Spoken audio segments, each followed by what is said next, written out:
My wife says this is all my fault. She's disconnected from me. Maybe she hasn't been satisfied sexually for years and years, or the entire relationship, she might say. And she says, she points and she's looking at me and she's upset. And she certainly seems convincing when she says, all of our marriage problems are my fault. And let's talk about that here today on the C Note Show with myself, Jeff Allen, and Cynthia Cruz. We love to pull back the curtain on these topics, on these accusations, let's say, because there's definitely more than one side to the story. So let's unfold this a bit here today. Cynthia and I teach how to love and lead with mojo like a king in your own life. So you feel calm and confident and directed on purpose, regardless of what's happening with her, with your wife. She does want safety and inspiration and sexual leadership.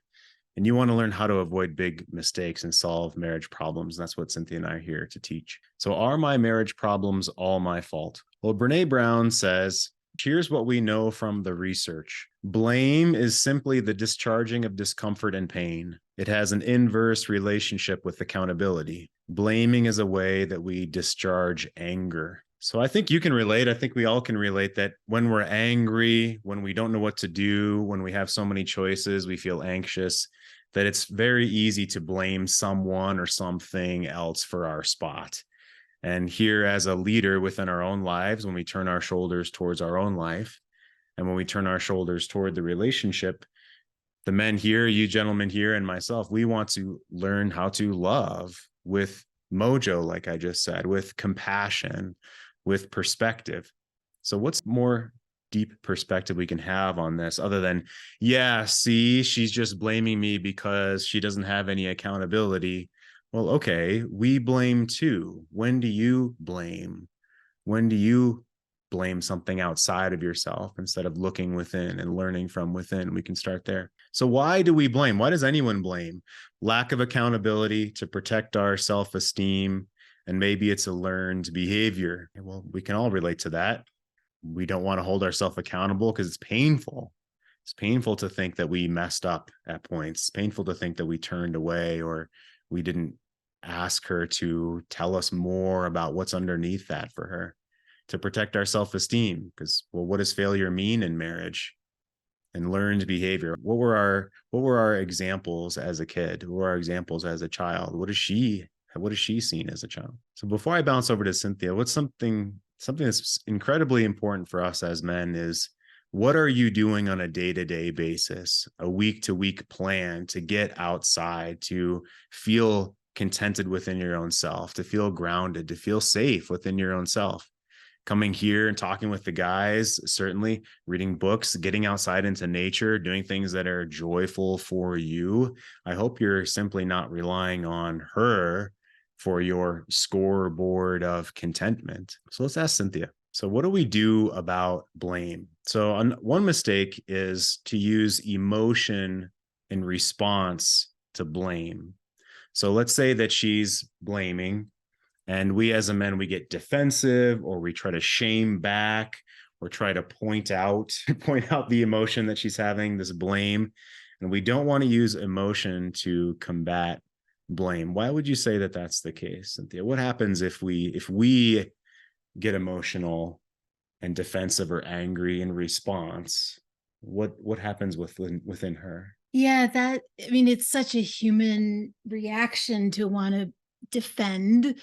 And what happens for her is, she's blaming you because really beneath the surface, deep, deep down, she's blaming herself. And so by trying to put this all on you, she's avoiding the sinking feeling of her own failure or not enoughness. And she's getting some sort of sense of power, and I'm okay if I can project this out and blame it on you. And if it's met with defensiveness and emotion in return, then it becomes a battling match with her over who's right. And it also can reinfect the story she may have about you. And she might use that kind of defensiveness as, see, I can't depend on him for anything. See, I am in the right and he is in the wrong. And she will not be able to move into more of a emotional, real place herself, meeting that kind of defensiveness, because it just becomes like two people trying to meet horns for horns. And that's just going to make her disharmony, her anger, her angst even more, and feel even more alone in it. Yeah, thank you for opening this. So if you're facing anything like Cynthia just said, we'd love to understand. So punch a one into the chat. Punch a one into the chat if you're facing blame from her, if you're blaming yourself. Go ahead and do that, please. Let's take a look at the chat. And I've taken all the blame so far, but here to see what I can put on her plate. Yeah. Yeah. We'll talk about that. I have a specific exercise a little bit later on this call. Blame from both sides is to protect oneself. I'll ask about that here in a second. And that Alison Armstrong's point that it's really unsafe for her to be the problem. It risks her getting thrown out of the tribe. Talk about that a bit. So as we as men have a hard time understanding just what a woman might feel when it feels unsafe for her to be the problem. I mean, none of us want to be the problem, but why is it different in your professional perspective? I'm really glad that you brought that up. And Alison Armstrong uses a lot of evolutionary psychology in her work. And if we go back in time, hundreds, thousands of years, a woman's safety depended on her being surrounded by people who wanted to protect her from the saber-toothed tiger. That was her skill set, not so much brawn and muscle and being able to throw the spear herself, but cultivating relationships where she was not wrong or bad. She was seen as a valuable member. She was seen as what was wanted, because to be cast out of the tribe would mean certain death. And I see that women are so unconscious that that's in them today. But you can see that, especially when they're in a group of friends, how they almost use that as a mini tribe to feel safe behind and kind of throw darts out of. It's the same kind of evolutionary brain that says, I'm either safe or I'm not.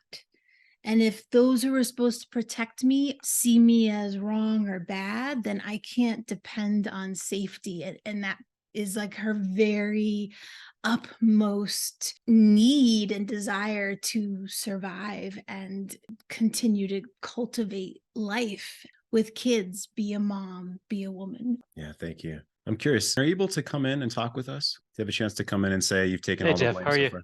Hey, good. Yeah, good to see you. So tell us a little bit about your spot. When you say you've taken all the blame so far, what comes to mind for you? Once the baby was born, I was working and wasn't as available as I probably could or should have been. And, you can't turn back the clock, but you can only flog yourself so much too. So it's just, a day by day thing. So is it in your mind day by day yourself, or is it being thrown kind of back into your face every day? Oh, I mean, just like the whole state of everything kind of reflects, it's like a mirror of, choices made that, we just deal with every day and we can't seem to get past. Well, thanks for jumping in. I'll ask you later on too as I get into some more specifics here. Thanks for being here. Yeah, I blame her sometimes, but I don't communicate to her blame. What does she particularly blame you for? We've talked with you before, but I'm curious. What does she blame you for? Now I don't tend to get a lot of blame as before because I'm doing a lot of the things that she was blaming me, right? One of the things that was that I left her alone with the kids, and I've taken a higher role with the kids. She wanted to me to have a very connected relationship with my children, right? And that changed substantially. And I use the food as the mechanism to connect with them, right? I enjoy making food for them. I enjoy having all my kids at dinner in the same table, right? And other things, right? I pick them up from school. So I change the behavior where my connection, and I use every opportunity when I'm alone with them to connect with them on their level maturity, right? So that changed a lot, right? And my connection to them, I think now is higher than her connection to them. So now she's not able to state anything on that relationship. It's like it's like I grabbed the checklist that she pointed out and I just turn it around. But I still see a lot of things that she's not doing, and I'm blaming her for what she's not doing. And I'm struggling sometimes where I don't communicate it because I don't feel that I'm gonna get anywhere by communicating it, but I just keep it to myself. Sometimes I don't think it's healthy for me to keep it to myself, but I find other ways, like talking to you, to communicate my disagreements to that, right? So I'm not there to I'm still I don't think I'm in the position to communicate to her and say, hey, this is yours. You should take it. This is something What's that you should. Yeah, what's something that in your mind that you blame her for, so to speak? She's not doing anything with her life, right? She's instead of both of us having that connection with the kids, is my connection with the kids, and she's backing away instead of both of us being there for the kids, right? It's like I took over the connection role that she had, and it's not healthy, right? It doesn't seem to be healthy. It's healthy for me now, but at the long run, I don't see it as healthy for the family. That's one of the biggest ones that I think that comes to mind right now. It's not she backed away from responsibilities instead of staying there with the responsibility she have, and allow me to be at the same level of things happening with the kids. That makes sense. So let me ask, is it responsibilities, tasking, checking boxes, or is it connection with the kids that she's lacking, or both that you feel? Both. Okay. Both. And you haven't And talked with her about this. Why not? It seems to be that she's only taking responsibility for the two younger ones, and the older ones she left them to me, right? It's like I don't want to deal with teenagers and adults. I'm only dealing with the child, right? That's what it looks like. And the therapist saying that she needs to learn to deal with teenagers and adults, but she doesn't want to. She's avoiding that. Sure. Well, yeah, I understand what you're saying. And let me draw a concept. It's funny how you just said the therapist says she needs to do it, but just telling someone they need to do it is just asking them to change. Right. You're like, no, it's not going to happen. Okay. So here's what I want to draw. We always need a baseline of emotional connection with the child, with a coworker, with a subordinate at work, or with our wife. There has to be a baseline of emotional connection. And I also call this common ground, something that you both want. We could say vision, we could say values, we could say direction that we're both going. And we have to have this before we try to have any kind of behavioral change. Okay. So this is behavioral change. It has to be on top of common ground and emotional connection. This is like the therapist just telling someone they have to change, or a teacher, telling a child, like, you just have to do the, well, a child is kind of threatened by bad grades or doesn't want to upset the teacher. So there's an emotional connection, so to speak, or a common ground that the parents are on board with the student. But just telling an adult they have to do something, it's like never going to work, right? So my point with this is, do you have an emotional connection and a common ground about this with your wife? About why no, you're shaking no. So the why that she should care, or the two of you both care about the older kids, or the why of you wanting her to have, let's say, more responsibility or more connection with. So you said no, there's not an emotional common ground there between the two of you? No, and we actually, because of this topic, we went to therapy to just talk about one specific kid, the adult one, the most adult one, right? And I set up the conversation previously with the therapist and say, okay, let's bring her in here. Let's talk about this kid. let's do it. And he actually went to what you're stating, right? He said he tried to convince her that the first topic to do was to have an emotional connection with that daughter, with her and that daughter. Basically, go and grab a cup of coffee, make connection, the two of you, with that in the conversation, and have an emotional connection. And then you can possibly guide her better as to her future, because we were talking about her career, her things that we wanted her for her as a couple, right? And at the end, she kind of got convinced.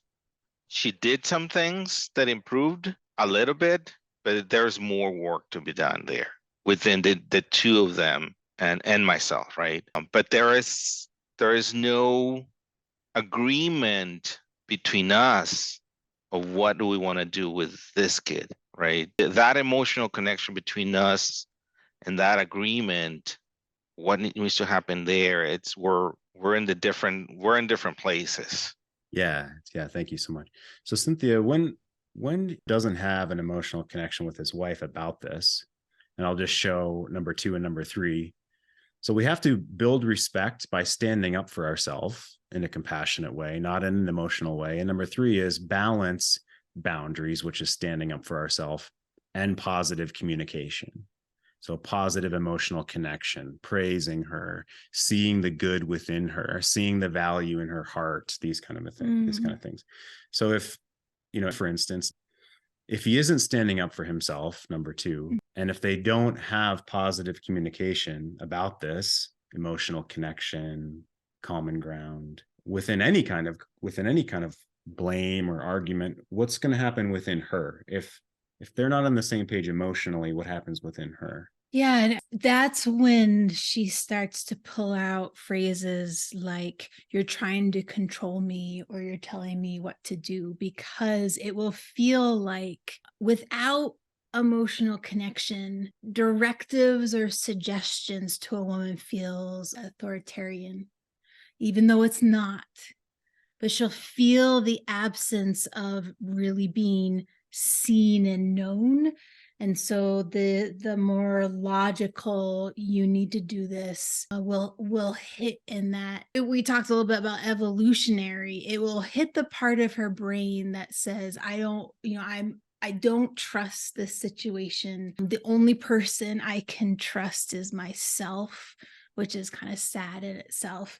And there's a major shift in that belief when there is the groundwork of an emotional connection underneath the suggestion, the directive. And that being said, I've just been watching the chat, and I know all of you are trying to hold her kind of in this high regard through things that are incredibly painful and frustrating and angry. So it makes perfect sense to me that,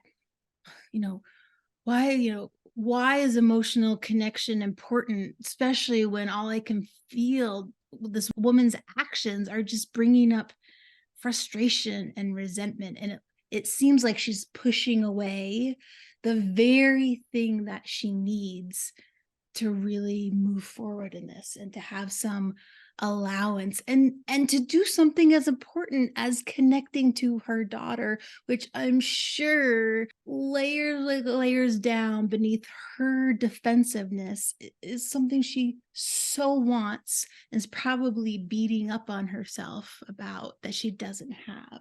We see this so often in our coaching, or even back when we were teachers before we retired from teaching, which is, if the person doesn't really want it, then other excuses are going to come out, blame or avoidance. But if they don't really want it, and so I want to, before we continue with this, I want to ask people to come in. So he said it basically fixed her list that she had, but it seems like that causes resentment some of the time. So let me play with this, and I'd love for you to jump in, of course.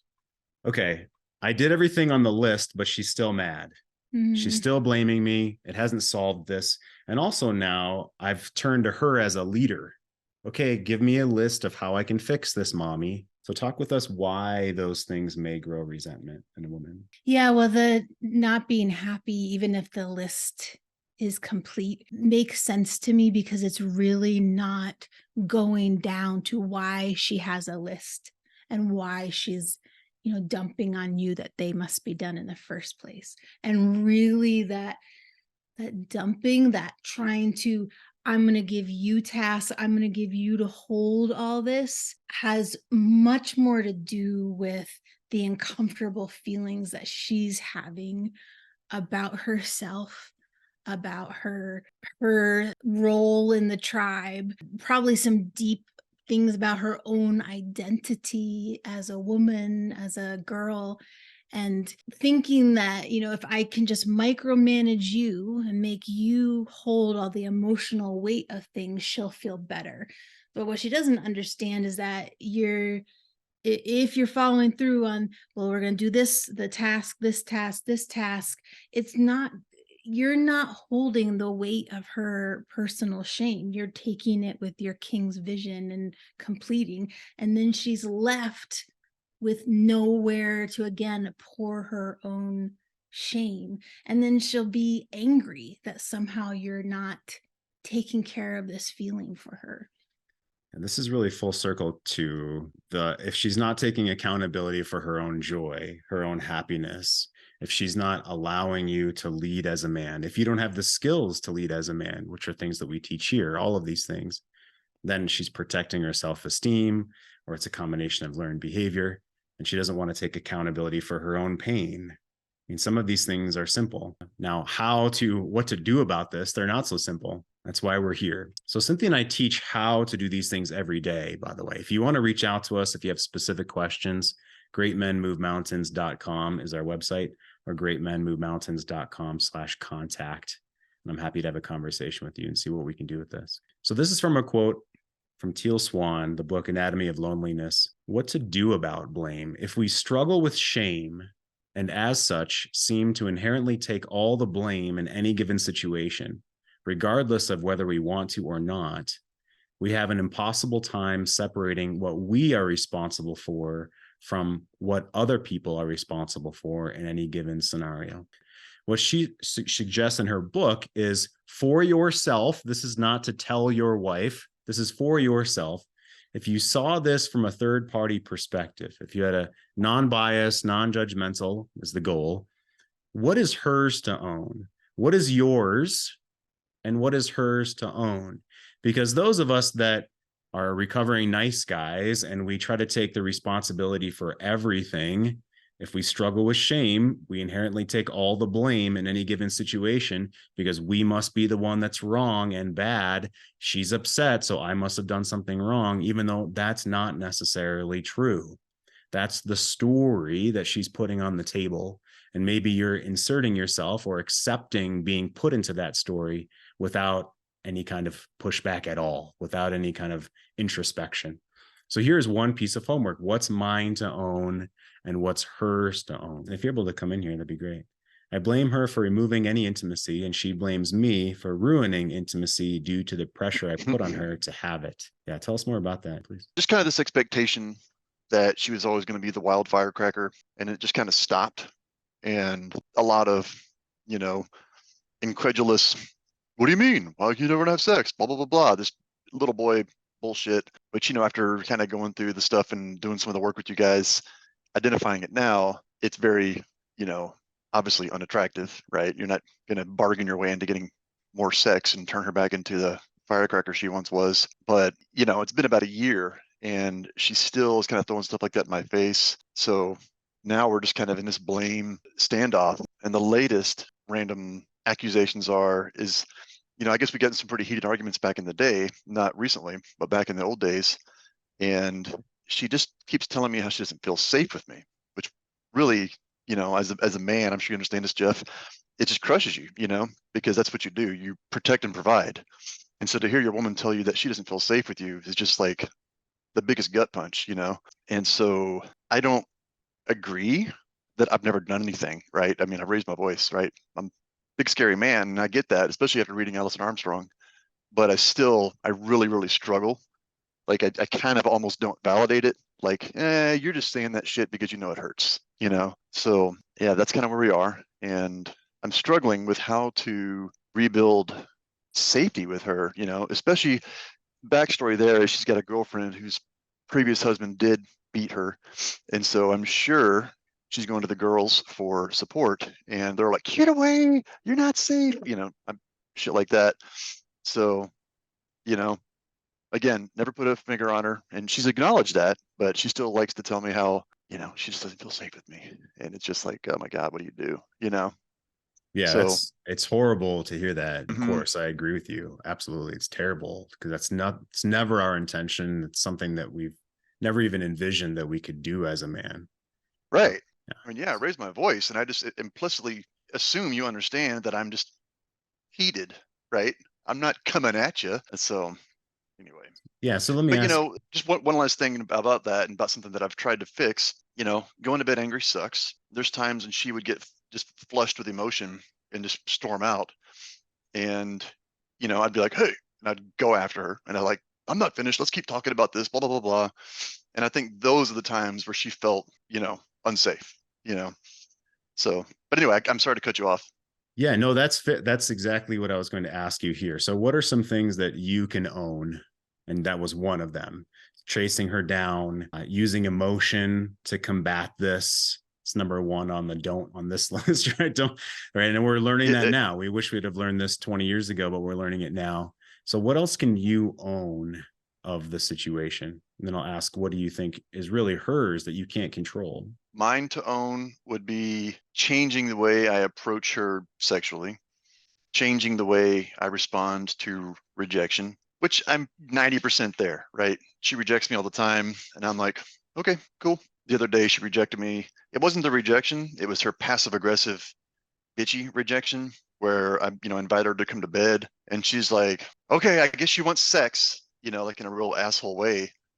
And I'm like, what? And then that led to an argument.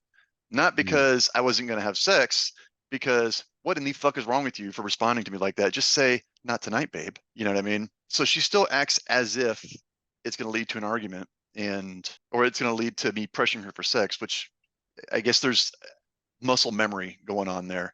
So what is mine to own there? Mine to own there, and this is, I hate it when you have these kind of things because the missed opportunity. My thing to own there would have been to have some self-respect right then and there, and just say goodnight, not even engage. But her bitchiness or passive aggressiveness really triggered me, and I'm like, what do you mean, blah blah blah, let's talk about this, which was obviously a big mistake, which led to me being, well, you're not, I'm still afraid of you, and blah blah blah blah, and down that rabbit hole. So mine to own would be reactiveness, how I respond when she does reject me, and hers to own would be her body self-image. Like one of the things, I mean, God, I could spend all day with you and Cynthia, because I'd love to hear Cynthia's response to some of these things. She has such a poor self-image these days that she just says, I don't believe you when I say, oh, baby, look great. Whatever. Mhm. You just want to get laid. You know what I mean? And I think she means it. I think she really, truly believes that I just want to get laid, and I don't really think she looks good in those jeans. She has this who could love me sense about her. And I can't fix that. I don't know what to do. It's almost like my words don't matter because they're just so daily. Because I do. I tell her she looks great every day. And she does. She just has gained some weight since the baby 8 years ago. It never went away. It's tough to do when you're in your 50s. So, but I've never, ever, ever once said anything like, hey, why don't you go to the gym? I'm very supportive of her. But she says stuff like that, which is just like, what do you do with that? I'm lying to you because I just want sex, when I tell you look great in those jeans or something. So I don't know how to fix that. Obviously, that's hers to fix, but I don't know how to support her, and I don't know how to convince her that I still think she's beautiful. And so again, long story short, that would be hers to own. Hers to own would be, the number one thing I've learned since doing all this good guys to great men stuff is recognize the stories in your head that you're creating.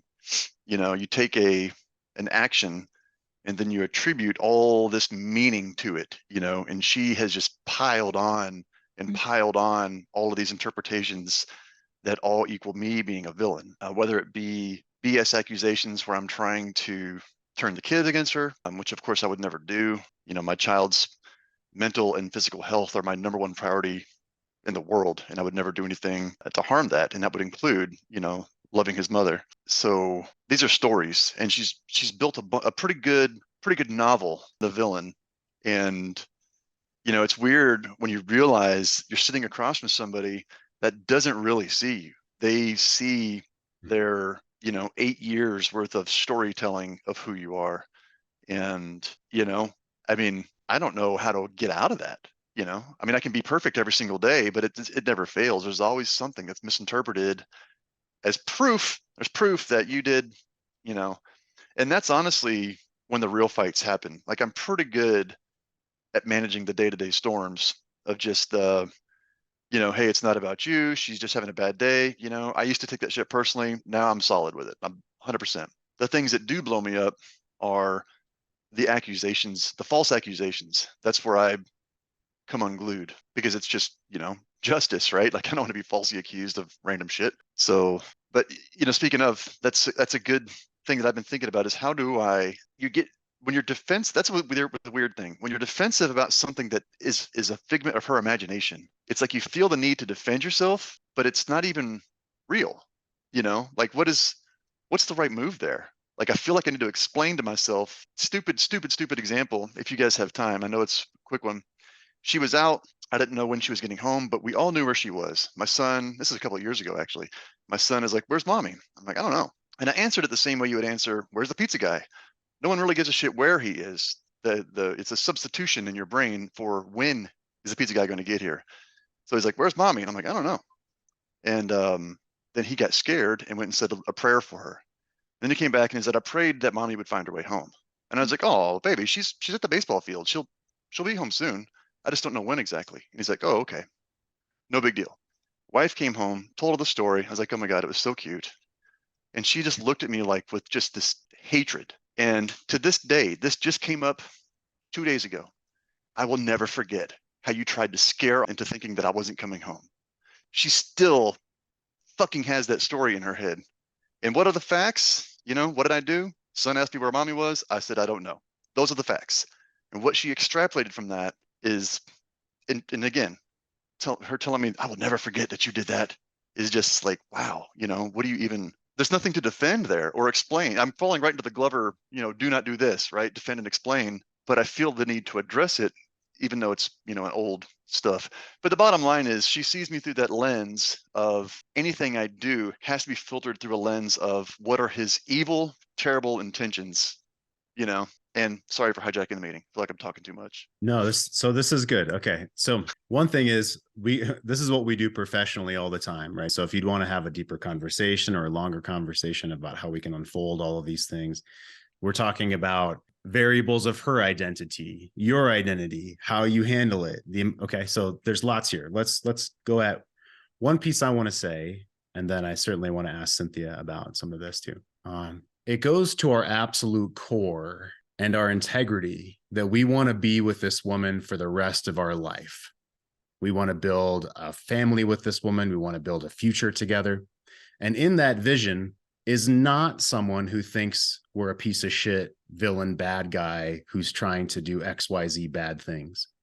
Right. So when we see this future story, we have cognitive dissonance between the way she's seeing us now and throughout some time, certainly throughout however many years it may be, and the future vision that we have. And so that's why we get so upset. It's because, no, I don't see myself building a life with a person who sees me in this light or sees me as a villain. And why would I want to? Why would I want to build a life with a woman who sees me as a villain? I wouldn't. Mm-hmm. I wouldn't. And she wouldn't want a life forever with someone who's this bad guy that she apparently believes. She wouldn't want that either. And that's scary. I don't want that future that appears that she believes, and she doesn't want that future that appears that she believes, and that's terrifyingly scary. So a core to all of this men's work, no matter what promises are made or what marketing is made, the core to this work is to know in your bones that you may not be with this one particular woman for the rest of your life. Either one of you dies, or divorce happens, or something else happens. And that's against the Disney story. That's against this ideal, this belief, this core sensation of calmness and security that we want to hold on to inside of our chest, inside of our guts, inside of our throat, that we don't want instability. This is a core mammal desires. We want to understand what's going to happen tomorrow. And if this story keeps on, we won't want that future story. So that fear is the quote reason that we want to get angry, that we try to force the issue, that, hey, let's talk about this. And, oh my God, I need to change her mind right now. Yeah. Right. And how well does it work to try to be upset and change someone's mind of their emotional perspective when we're like pissed off, upset, fighting them, not connected emotionally with them, don't have a common ground? It's impossible. That's the worst way. So we're in a spot where it's our challenge. You are being challenged to your absolute masculine core as a man to realize that story for the future is out there, and this is in conflict with that story. And what does that mean for me? What does that mean for my emotional grounding, my sense of well-being? I could say all this in a different way, which is, if you just didn't give a shit, it would be easy, right? If you just didn't give a shit, but none of us want to go into a relationship to just not give a shit. So it feels this counterintuitive spot. So that's the conflict. I fully believe that our life here on this planet, however you want to phrase this, is to face these paradoxical truths, these paradoxes, these dualities, where I want to be in a long-term relationship forever, and yet I know change is going to happen. We want to have awesome, what did you call it? Like bubbly chemistry sex that you said from the beginning. And we're both going to shift over time. And so it's probably not, now it can grow and be better and be deeper. And that's what Cynthia and I teach, but that's the baseline.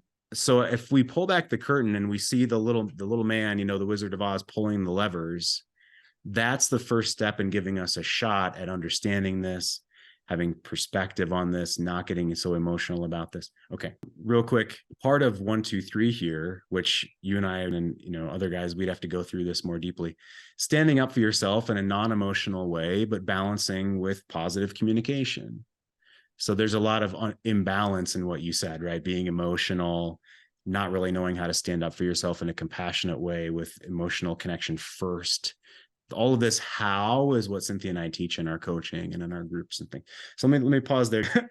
And I'm happy to run over a few minutes. Do you have a few more minutes? So I want to ask Cynthia, certainly, what would you find most valuable on her coming back to vilifying him in the story so intently? What do you think the core identity that she's playing out there? Because we all have many different ways we show up. And so what's the identity that she's spiraling within? So at least, Jason and other men can have perspective. Thank you so much for sharing what you did. And part of me kind of like wants to burst into tears of the kind of space that you're trying to hold for her right now. It reminds me of the identity of the damsel in distress right now. And I really want to use the distress word. She's feeling distressed and almost like trying to rope you into that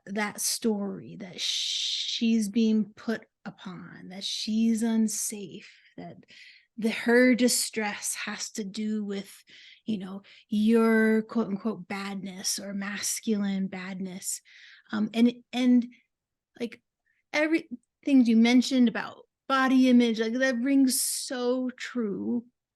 And she's getting something out of that story of getting to play that role.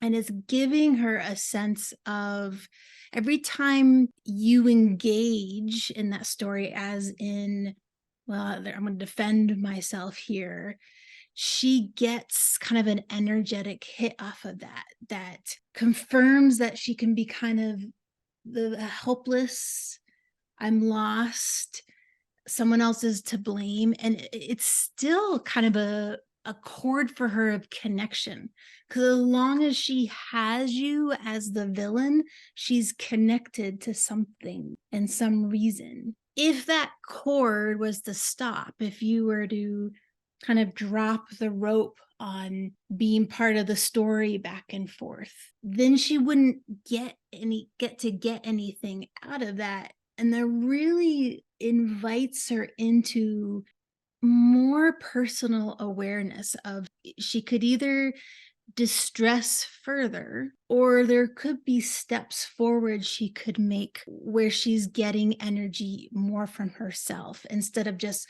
surfing it and sourcing it and trying to glean it from you being the quote unquote villain. Yeah. And so that's just the beginning of that conversation, because she'll get angry to try different things. It's not just going to be fixed. And we as men, you want to know how to lead her into something better, more positive, more fulfilling for both of you, right? More joyous. And those are other discussions. Those are other things that we teach as well. So I love that you came in. Thanks for being here. Anything else you want to say right before we end the call today? No, thank you guys very much for listening. Definitely appreciate your perspectives. Yeah, keep coming back, guys. And we loved you in the chat as well. If you want to reach out, again, we have one-on-one coaching, we have groups as well. And if you just want to have a conversation, we do this every day. You can email me, jeff@greatmenmovemountains.com, or check out our stuff on our website, greatmenmovemountains.com.